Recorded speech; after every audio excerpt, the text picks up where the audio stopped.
Assalamualaikum semuanya. Selamat datang kembali di channel kami, tempat di mana kita akan mendapatkan cerita penuh inspirasi dan teladan. Sebelum itu, bagi yang beragama Islam, mari tinggalkan sholawat di komentar agar sholawat ini menjadi saksi kita di akhirat kelak. Jangan lupa juga like dan share cerita ini ke teman ataupun keluarga terdekat kita, untuk membantu menyebarkan dakwah Islam dalam bentuk cerita. Semoga Anda mendapatkan pahala yang setimpal karena sudah subscribe, like, komen, dan membagikan cerita ini.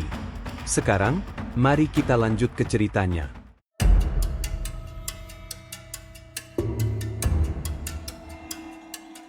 Kang Dedi bukan siapa-siapa. Ia tidak punya gelar panjang di belakang nama, tidak punya jabatan, tidak juga kekuasaan. Tapi bagi warga kampung Sukamaju di Sukabumi, Kang Dedi adalah harapan. Ia yang turun tangan saat rumah roboh karena longsor, ia yang menggali lubang sendiri saat kuburan warga banjir, ia yang berdiri paling depan saat aparat datang membawa surat penggusuran. Dulu, Kang Dedi hanyalah tukang servis pompa air. Tapi satu persatu warga datang padanya, meminta tolong, meminta keadilan, dan ia tak pernah menolak. Sampai suatu hari, angin di kampung berubah. Tanah-tanah yang dulu cuma sawah dan kebun mulai diukur. Ada kabar kalau tanah itu akan dibebaskan untuk proyek tol baru. Tapi harga yang ditawarkan tidak masuk akal, Rp9.000 per meter. Bahkan tak cukup untuk beli nasi dan ayam goreng. Warga protes, tapi suara mereka ditelan angin. Surat-surat mereka tak dibalas. Sampai akhirnya, Kang Dedi angkat bicara. Ia tidak teriak, ia tidak marah, tapi suaranya tegas, matanya jujur, dan itu membuat banyak orang yang mulai percaya. Ia kumpulkan berkas-berkas warga, ia bantu buat surat keberatan, ia dampingi warga yang mau audiensi ke kecamatan. Dan mungkin justru karena itu, ia dianggap berbahaya. Hari itu, suasana kantor desa Sukabumi memanas. Kang Dedi datang membawa 12 warga yang hendak menyerahkan dokumen protes secara resmi. Tapi baru beberapa menit di sana, 3 polisi berpakaian dinas datang memanggilnya. "Pak Dedi, ikut sebentar. Ada yang mau dibicarakan di kantor Polsek," ujar salah satu petugas. Kang Dedi hanya mengangguk. Ia minta warga menunggu di bawah pohon rindang dekat musala. Tak sampai setengah jam kemudian, kabar buruk datang. Seorang anak muda yang tak sengaja melintas di polsek, melihat sesuatu yang membuat kakinya gemetar. Dari celah jendela kaca kantor, ia melihat Kang Dedi. Bajunya putihnya sobek, wajahnya penuh darah, dan seorang polisi mencengkeram lehernya, mendorongnya ke dinding. Anak muda itu buru-buru lari, merekam diam-diam dengan ponsel, tapi tak berani berteriak. Berita itu menyebar seperti badai di tengah ladang terbuka. Warga kaget, anak-anak menangis. Seorang ibu pingsan karena tak percaya. Kang Dedi yang dikenal lembut dan tak pernah marah, dicekik di dalam kantor polisi. Tapi di balik semua itu, satu hal yang tak pernah dipadamkan, keyakinan. Keyakinan bahwa Allah tidak tidur. Bahwa kebenaran mungkin bisa dipukul, bisa ditendang, bisa dilumuri darah, tapi tidak bisa dibungkam selamanya. Kang Dedi masih di dalam kantor polsek. Warga belum tahu keadaannya, tapi mereka mulai bergerak. Diam-diam, perlahan, tapi pasti.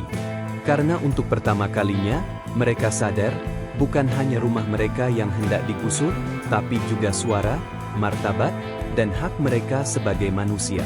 Pagi itu sunyi, tapi udara terasa berat. Di kampung Sukamaju, semua orang gelisah.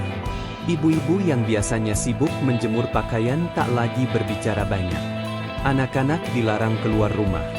Para lelaki hanya duduk di pos ronda, diam sambil menatap layar ponsel.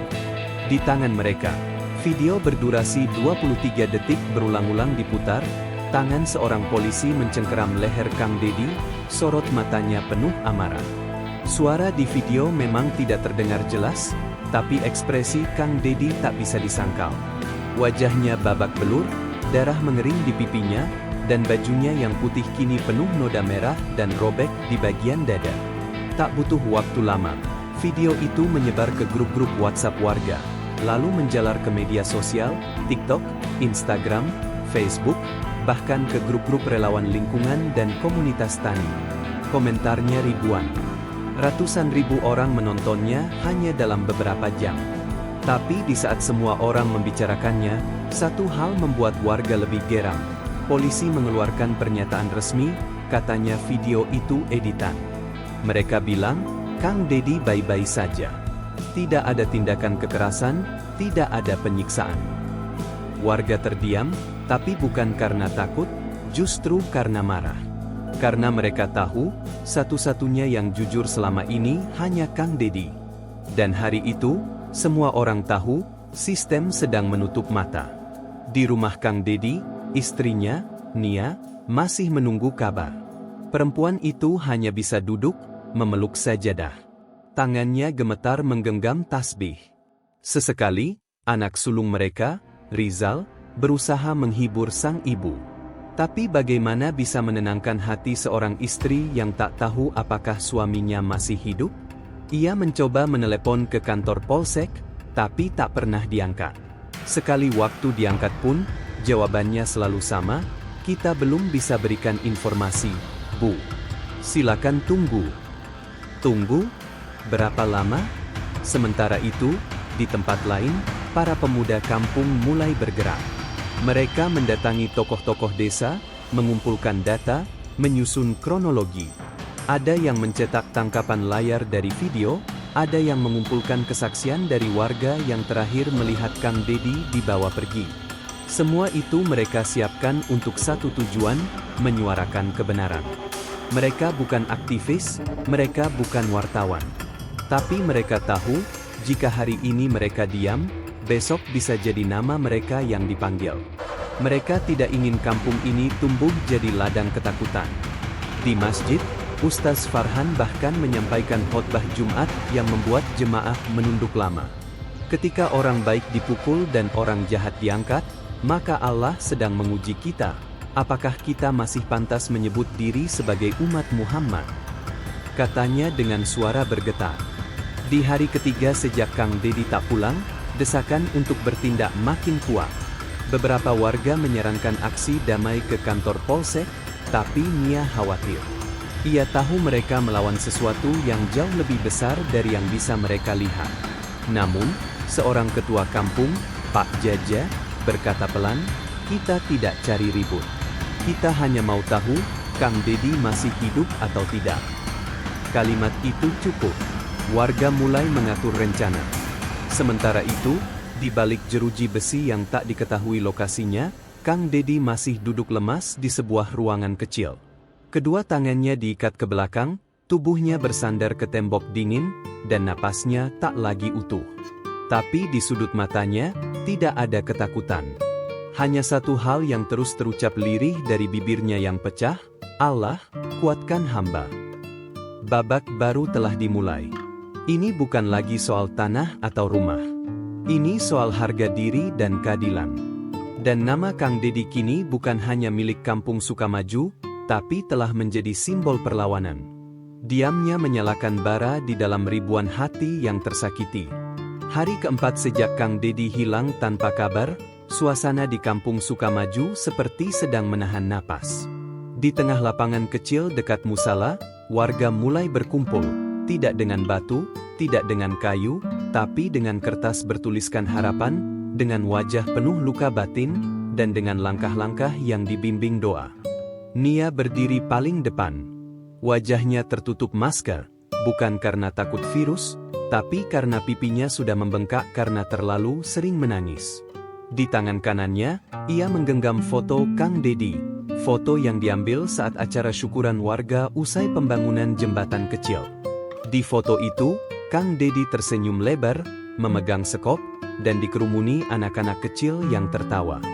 Di belakang Nia, puluhan warga berdiri. Beberapa membawa kertas karton bertuliskan, "Bebaskan Kang Dedi." Anak-anak muda membentangkan kain putih panjang, menuliskan nama-nama warga yang mendukung perjuangan Kang Dedi. Mereka tidak ingin ribut. Mereka hanya ingin tahu satu hal, di mana Kang Dedi? Sekitar pukul 10 pagi, barisan itu mulai berjalan menuju kantor polsek. Tidak ada teriakan, tidak ada orasi keras, hanya selawat yang dilantunkan perlahan, seperti suara luka yang mencari keadilan. Di pertigaan menuju kantor polsek, mereka dihadang aparat. Barikade dipasang. Polisi berdiri berjejer dengan tameng di tangan. Kepala polsek datang menghampiri, berbicara lewat pengeras suara, "Silakan bubar. Aksi ini tidak berizin. Silakan sampaikan aspirasi lewat jalur resmi." Pak Jaja melangkah maju. Suaranya parau, namun tegas, "Kami tidak membawa senjata. Kami tidak mengganggu siapa-siapa. Kami hanya ingin tahu keadaan Kang Dedi." Tapi jawaban itu tak mendapat ruang. Salah satu petugas tiba-tiba merebut karton dari tangan seorang ibu, merobeknya di depan umum. Seorang remaja yang memvideokan kejadian itu ditarik mundur dan diseret. Situasi berubah tegang. Isak mulai terdengar. Anak-anak kecil yang ikut di belakang menangis ketakutan. Nia yang melihat kejadian itu langsung berteriak, "Kami cuma mau tahu suami saya hidup atau mati. Kenapa kalian takut kalau memang tidak salah?" Tapi teriakannya tidak menjebol dinding yang dibangun kekuasaan. Tiba-tiba, dari arah kerumunan, seorang pria tua maju dengan lutut gemetar. Ia berdiri di hadapan aparat, membuka ikat kepala putihnya, dan berkata pelan, "Kalian boleh pukul saya, tapi jangan lagi sakiti orang-orang. Kalau Kang Dedi bersalah, kami siap mendengar penjelasannya. Tapi kalau ia dizalimi, jangan kalian kira Allah akan diam." Kalimat itu menggantung. Udara seketika jadi beku. Bahkan sebagian aparat yang berdiri di barisan belakang mulai menunduk. Tapi tetap saja, aksi itu dibubarkan. Sore harinya, video pembubaran warga itu tersebar. Bukan dari kamera media, tapi dari ponsel milik seorang tukang ojek yang kebetulan melintas dan berhenti jauh di balik pohon. Videonya buram, tapi suara tangisan warga, suara bentakan, dan Pak Jaja yang nyaris pingsan diusung warga, semuanya jelas terekam. Akun-akun besar mulai mengunggahnya. Dari Jakarta sampai Bogor, dari pesantren sampai komunitas mahasiswa, semua ikut bersuara. Nama Kang Dedi makin bergema. Tapi malam itu, terjadi sesuatu yang tidak diketahui warga. Di dalam ruang tertutup, Kang Dedi dibawa ke ruangan gelap. Dua orang yang tak berseragam mendekatinya. Salah satunya membawa amplop coklat, satunya lagi membawa dokumen. "Kalau kamu mau keluar dari sini, tanda tangan saja. Akui bahwa kamu menyebarkan berita bohong." "Habis perkara," katanya sambil menaruh pena di atas meja. Tapi Kang Dedi hanya menatap mereka. Tangannya gemetar, bibirnya pecah, tapi suaranya pelan, "Aku lebih baik mati daripada hidup menyesal." Laki-laki berseragam gelap itu hanya mengangguk. "Kalau begitu, tunggu saja nasibmu." Di luar sana, langit mulai mendung. Angin membawa hawa dingin ke kampung Sukamaju. Tapi di hati warga, satu bara sudah menyala. Karena bagi mereka, cerita ini belum selesai, dan Kang Dedi belum boleh dipadamkan begitu saja. Hujan turun perlahan di Sukabumi. Langit abu-abu menggantung di atas kampung Sukamaju, seolah menyimpan beban yang tak bisa diceritakan. Di musala kecil dekat jalan masuk kampung, suara azan maghrib menggema lemah. Tapi kali ini, tak ada yang segera bangkit dari duduk. Warga masih terpaku pada pesan WhatsApp yang baru saja masuk ke grup RT, ditemukan jasad laki-laki tanpa identitas di bawah jembatan tol baru. Usia diperkirakan 40-an. Ada luka di kepala dan leher. Saat ini dibawa ke RSUD. Pesan itu disertai satu foto buram. Sebuah jasad ditutupi kantong mayat, dengan sandal jepit yang sedikit mirip milik Kang Dedi. Semua langsung panik. Ada yang lari ke rumah Nia, ada yang menelepon rumah sakit, ada pula yang langsung naik motor berangkat ke lokasi penemuan. Nia sendiri tak bisa berdiri. Lututnya lemas. Di matanya, tak ada air mata yang tersisa. Tapi suara dari mulutnya masih lirih berdoa, "Allah, kalau memang itu suamiku, perlihatkan dengan tanda yang hanya aku tahu." Di rumah sakit, suasana ricuh. Seorang warga Sukamaju, Pak Tono, berhasil menyelinap masuk ruang jenazah dan melihat langsung. Tapi ia kembali keluar dengan wajah pucat. Lehernya biru seperti dicekik, tapi wajahnya sudah susah dikenali, katanya. Beberapa warga yang ikut menahan napas, tapi yang lain justru mulai mengumpat, menuduh polisi menutupi pembunuhan.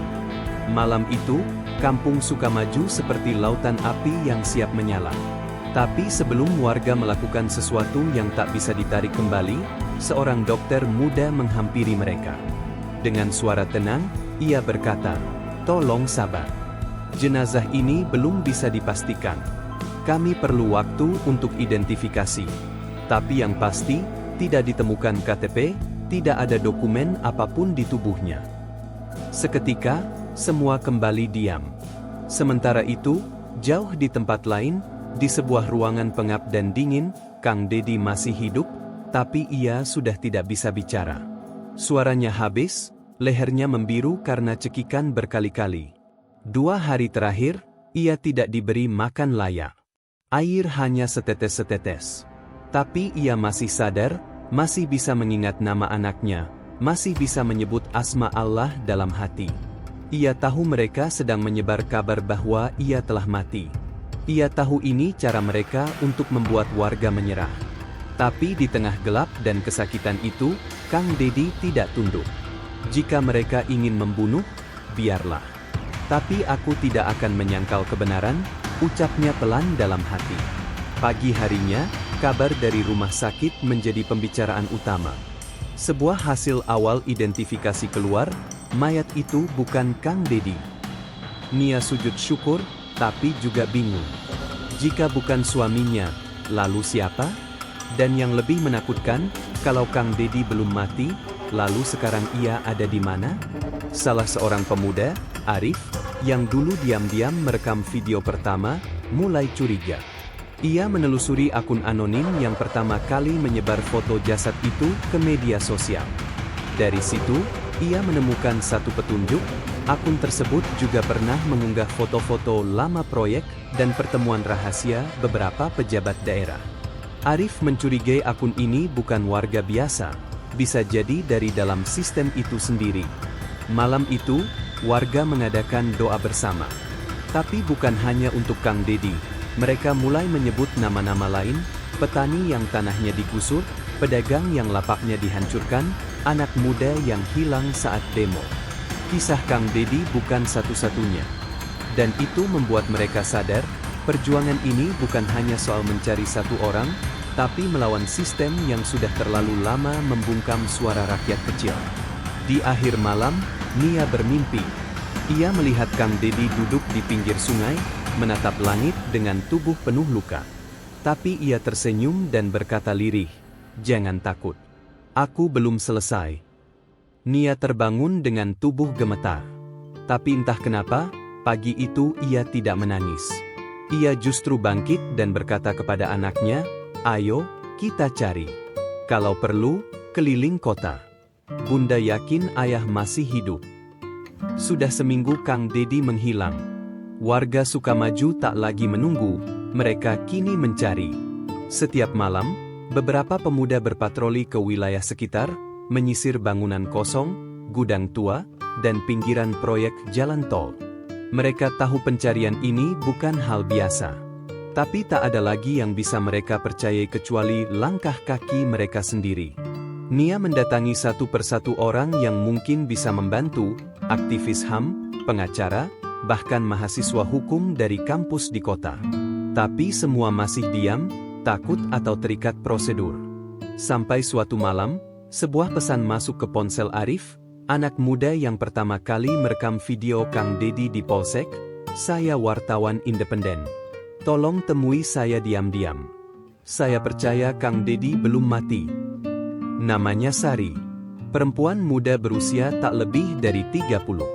Rambutnya pendek, tatapannya tajam. Ia datang dengan motor tua dan kamera digantung di leher. Tapi bukan itu yang membuat warga percaya padanya, melainkan caranya mendengar. Ia tidak menyela, ia tidak menghakimi.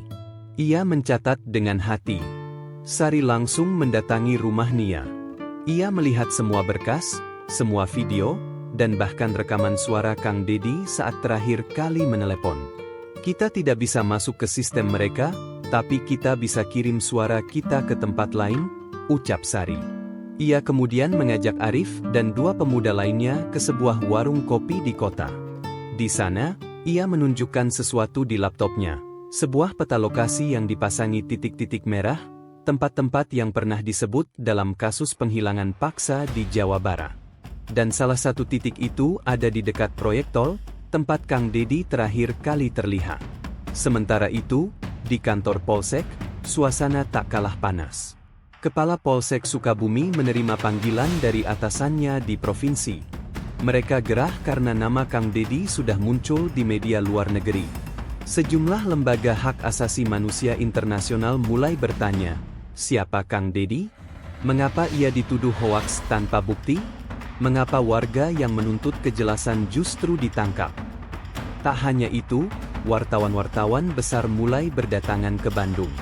Tapi tak ada yang bisa menembus tembok diam aparat. Bungkam semua pintu. Jangan ada yang buka mulut, kata seorang pejabat senior dalam rapat tertutup. Tapi apa benar suara bisa dibungkam? Di waktu yang sama, Sari dan tim kecilnya mulai mengunggah serangkaian video dokumenter pendek ke kanal YouTube-nya. Judulnya, Menjemput Kang Dedi, Jejak yang Disembunyikan. Dalam waktu 12 jam, video itu ditonton lebih dari 100.000 orang. Warga net menyerbu kolom komentar. Banyak yang mengaku pernah mengalami hal serupa. Seorang sopir truk mengaku melihat seseorang yang mirip Kang Dedi dipindahkan ke mobil berpelat hitam di tengah malam. Seorang satpam proyek jalan tol mengatakan mendengar jeritan dari kontainer logistik bekas. Semua ini tak bisa lagi dibungkam. Hari ke-9, tekanan publik makin memuncak. Warga Sukamaju tidak lagi sendirian. Mahasiswa dari kampus-kampus Bandung, komunitas tani dari Garut dan Bogor, bahkan para jurnalis mulai berdatangan. Mereka tak membawa senjata, hanya pena, kamera, dan suara. Aparat mulai gelisah.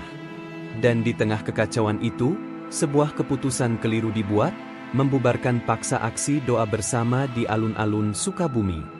Gas air mata ditembakkan. Anak-anak berlarian. Seorang ibu jatuh tersungkur sambil membawa foto Kang Dedi. Tapi tidak semua aparat setuju. Malam harinya, seseorang yang tak dikenal datang ke rumah Nia. Lelaki muda berpakaian biasa, matanya gelisah, tangannya gemetar saat menyerahkan sebuah surat kecil yang dilipat 4. Saya tidak bisa tinggal diam, Bu. Saya polisi. Saya tahu tempatnya. Sebelum Nia sempat bertanya lebih jauh, lelaki itu sudah lari. Tapi yang tertinggal adalah petunjuk pertama, koordinat lokasi tempat Kang Dedi terakhir disembunyikan. Warga tidak tidur malam itu. Koordinat itu langsung dibagikan ke Sari dan timnya. Mereka mengatur rencana. Mereka tahu, jika benar Kang Dedi ada di sana, maka besok adalah pertarungan hidup dan mati. Dan Allah selalu punya caranya sendiri untuk menolong hamba yang dizalimi. Subuh belum menyapa, tapi ratusan langkah kaki sudah mulai bergerak dari 3 arah berbeda.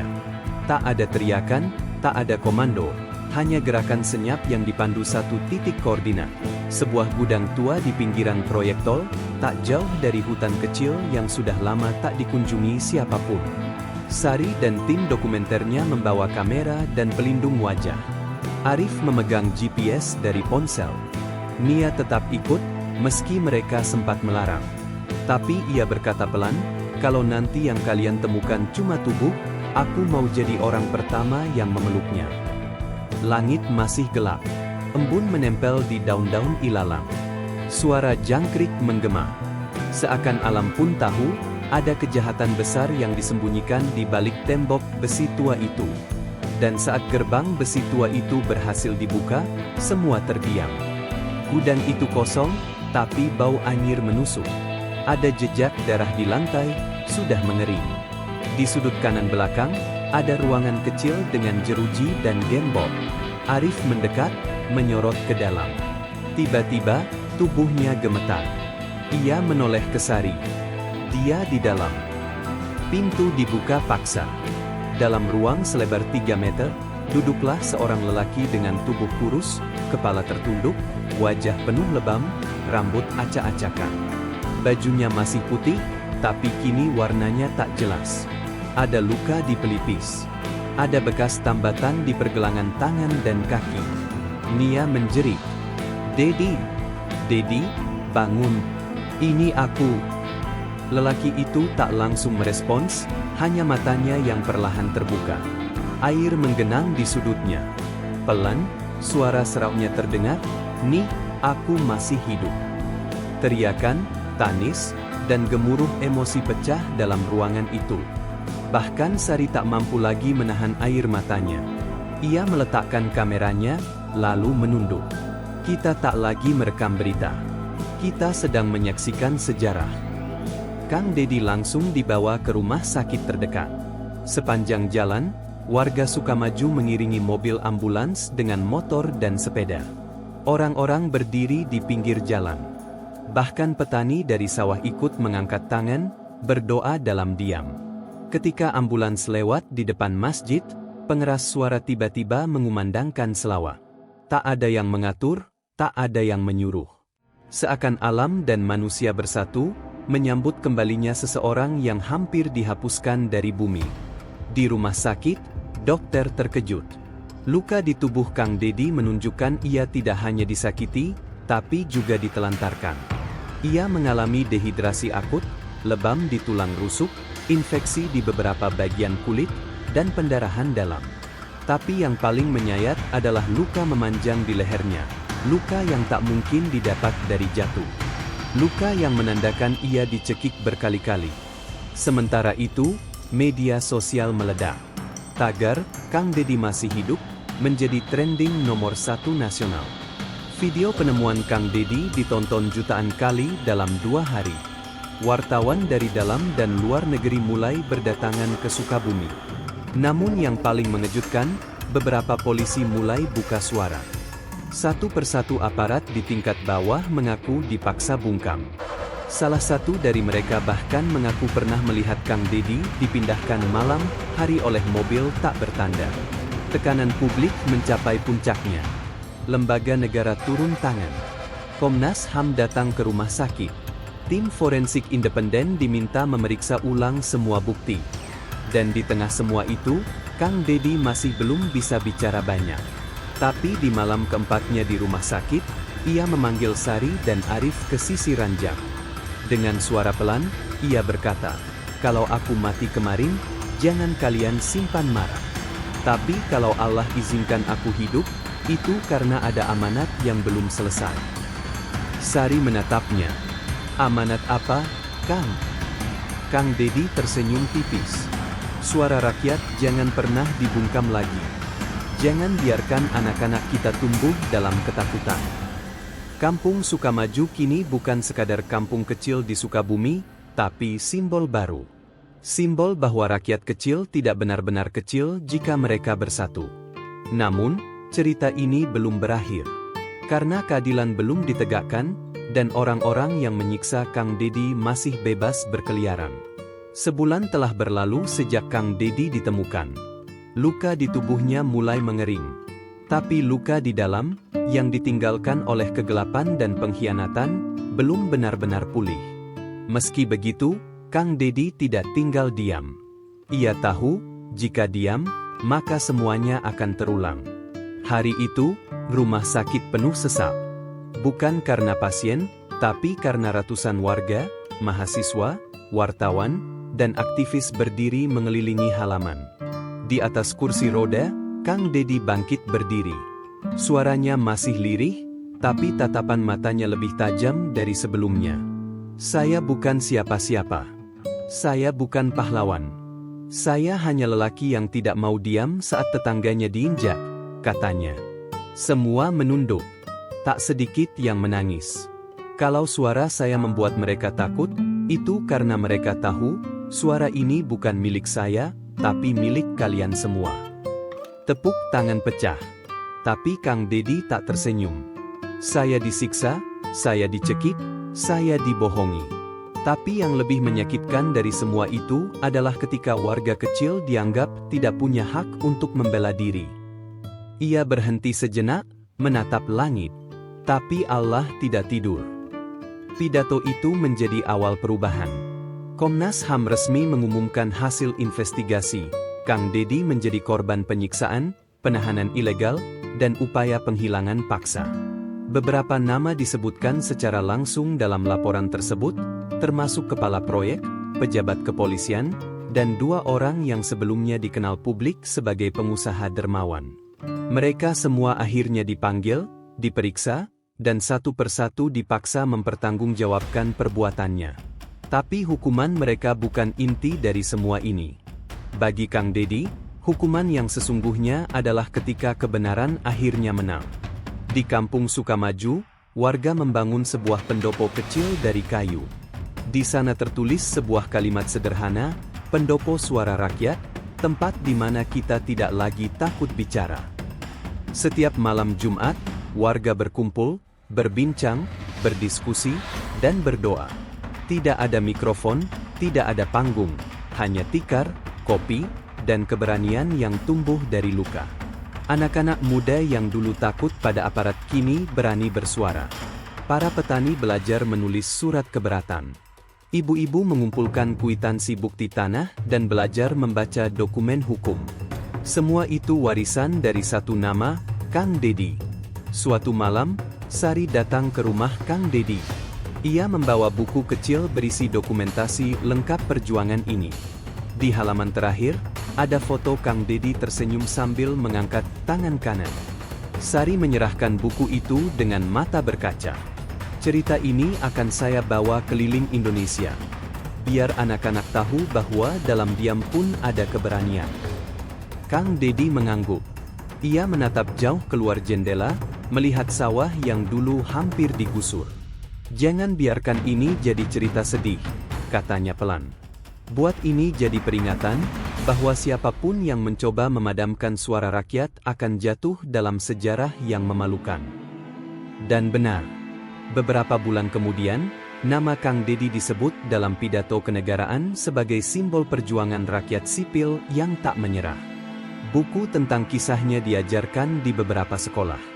Dan di tembok luar rumahnya, seseorang diam-diam menulis grafiti. Dicekik tapi tak tenggelam. Dipukul tapi tak tumbang. Kang Deddy, suara kami. Cerita ini selesai. Tapi perjuangan seperti ini tidak pernah benar-benar selesai. Karena selama masih ada yang dizalimi, selama masih ada tanah yang dirampas, dan selama masih ada suara yang dipaksa diam, nama Kang Deddy akan terus hidup. Bukan di spanduk atau patung peringatan, tapi di hati setiap orang yang berani berdiri, bahkan saat sendirian. Dan di langit yang tinggi, di atas semua ketidakadilan yang pernah ia tanggung, Kang Deddy yakin satu hal. Allah tidak akan menyia-nyiakan air mata orang yang dizalimi.